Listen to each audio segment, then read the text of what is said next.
জল নিকাশি সমস্যার জন্য আতঙ্কে রয়েছে 40টি মাটির বাড়ির পরিবার। আতঙ্কে রয়েছেন এলাকার মানুষ। মাটির বাড়ি পড়ে যাওয়ার আতঙ্কে রয়েছে সাগরদিঘির বোখরা 2 নম্বর অঞ্চলের দোহাল গ্রামের মসজিদ পাড়ার বাসিন্দারা। যে ড্রেনটা আগে ছিল সেই ড্রেন দিকে জল যাচ্ছে না, এখন আমরা বাড়ি থেকে বেরোবো। আমাদের সাগরদিঘির বোখরা 2 নম্বর অঞ্চলের দোহাল ডাঙ্গাপাড়া গ্রামের মসজিদ পাড়ার 40টি পরিবার আতঙ্কে বাস করছেন, কারণ 2 বছর ধরে বর্ষা এলেই জলমগ্ন হয় এলাকা। জল নিকাশি সমস্যার জন্য বাড়ির উঠোন থেকে শুরু করে বাড়ির আশেপাশের চত্বর ডুবে থাকে। আর এই পাড়াতেই বেশিরভাগই বাড়ি মাটির, প্রায় 40টি বাড়ি মাটির। এই পরিবারগুলি আতঙ্কে বাস করছে কখন দুমড়ে মুচড়ে ভেঙে পড়বে। জল নিকাশির জন্য ড্রেন তো রয়েছে, কিন্তু সেই ড্রেন দিয়ে জল নিষ্কাশন হয় না। এলাকাবাসীর দাবি ড্রেন নিম্নমানের নির্মাণ করা হয়েছে।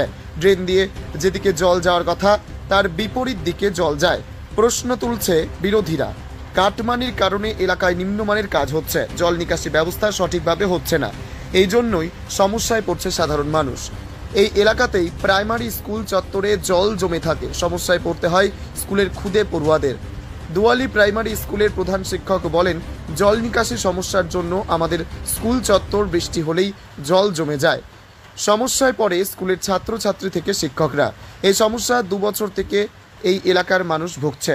এলাকার মানুষজন বলছে, গ্রামেই পঞ্চায়েত সমিতির সদস্য পূর্বী দাসকে এ বিষয়ে কথা বলেন, কিন্তু কোনো কর্ণপাত করেননি। এছাড়া গ্রামের মেম্বারকে এ বিষয়ে কথা বললে তিনিও কোনো কর্ণপাত করেননি। এ বিষয়ে প্রধানকেও জানিয়েছেন, কিন্তু কোনো সুরাহা মেলেনি, এমনটাই অভিযোগ এলাকাবাসীর।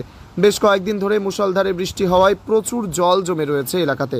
মাটির বাড়িগুলো পড়ে যাওয়ার সম্ভাবনা প্রবল দেখা দিয়েছে। এ বিষয়ে এলাকাবাসী বলেন, যদি এই জল নিকাশি ব্যবস্থা না হয় তাহলে আমরা ভোট বয়কটে বাধ্য হব। পঞ্চায়েত প্রধানকে এই বিষয়ে প্রশ্ন করলে তিনি জানান, বিষয়টা আমি জানি, যত শীঘ্র সম্ভব জল নিকাশির ব্যবস্থা করা হবে। প্রশ্ন শুধুই কি আশ্বাস না কাজ হবে, এটাই দেখার বিষয়।